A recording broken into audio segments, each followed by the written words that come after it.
Ketika produktivitas tinggi, maka gaji juga akan tinggi dan akan mempengaruhi harga yang semakin rendah, lalu mengakibatkan adanya keuntungan yang tinggi dan pertumbuhan ekonomi yang semakin berkembang. Peningkatan produktivitas kerja yang dilakukan dapat melalui expert systems atau organisasi dengan sistem mutakhir berdasarkan dari saran-saran konsultan yang terkait, dan itu akan bergantung pada kemampuan pekerja dalam menggunakan teknologi hingga membuat keputusan berupa problem solving. Dan yang kedua adalah kapasitas pekerja. Ketika kapasitas kerja seseorang dapat mengerjakan tugas dengan cepat, yang mana itu adalah tugas pertama yang bersifat prioritas, maka pekerja tersebut dapat mengerjakan tugas kedua bersama dengan pekerja yang lain. Ini adalah skema yang kemarin saya berikan ketika ada desain sebuah pekerjaan dan juga terdapat kemandirian dalam mengerjakan tugas, keberagaman dalam bekerja, dan fasilitas yang memadai untuk pengembangan diri, adanya sebuah proses dalam peningkatan potensi, support atau dukungan sosial,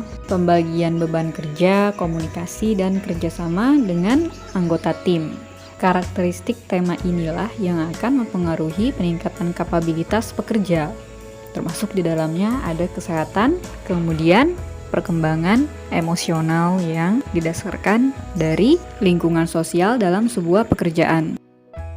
Tugas dari kerja tim adalah meraih kesuksesan. Dibuktikan dengan tugas yang dikerjakan harus sesuai dengan signifikansi dan juga identitas bersamaan dengan kapabilitas dari pekerja tersebut. Manajemen waktu termasuk di dalamnya mana tugas yang lebih dulu harus diprioritaskan untuk dikerjakan. Kemudian ketika sudah selesai, jangan lupa pula disediakan waktu untuk beristirahat, termasuk juga tidak untuk liburan.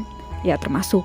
Karena liburan di sini akan berfungsi sebagai pemberian motivasi. Kalau ada motivasi yang tinggi untuk bekerja, maka nanti akan lebih sehat pekerjanya. Lalu ada lingkungan. Lingkungan di sini termasuk yang di dalam kantor atau bahkan di luar seperti lingkungan pasar. Bagaimana dengan pesaingnya? Contohnya kalau untuk lingkungan eksternal. Kalau untuk yang di dalam, bagaimana suatu pekerjaan dapat didukung satu sama lain dengan kerja tim.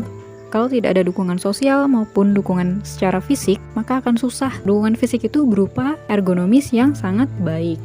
Lalu adanya juga pelatihan terhadap sifat atau sikap, itu sangat penting.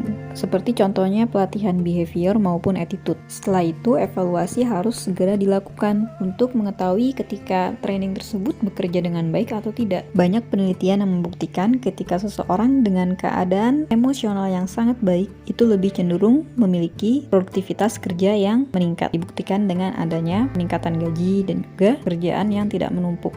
6 ciri-ciri ketika pekerjaan tersebut dapat meningkatkan kesejahteraan pekerja dan produktivitas yang dikerjakan, yaitu yang pertama, adanya fasilitas dan juga peralatan yang memadai untuk mengerjakan pekerjaan tersebut, dan yang kedua, kejelasan dalam pekerjaan dan juga ekspektasinya ada. Yang ketiga, pekerja tersebut merasa berkontribusi dalam sebuah organisasi pekerjaan, dan yang keempat, merasa ikut serta, dan yang kelima adalah kesempatan untuk berkembang. Yang keenam, kesempatan untuk melakukan diskusi tentang kemajuan diri. Oh ya, job rotasi atau pemutaran pembagian kerja itu sangat penting agar tidak jenuh. Contohnya, tahun ini Ricky akan menjadi bos, tahun depan maka Elsa akan menjadi sekretaris atau bisa jadi menjadi bos. Ingat, kesehatan itu nomor 1.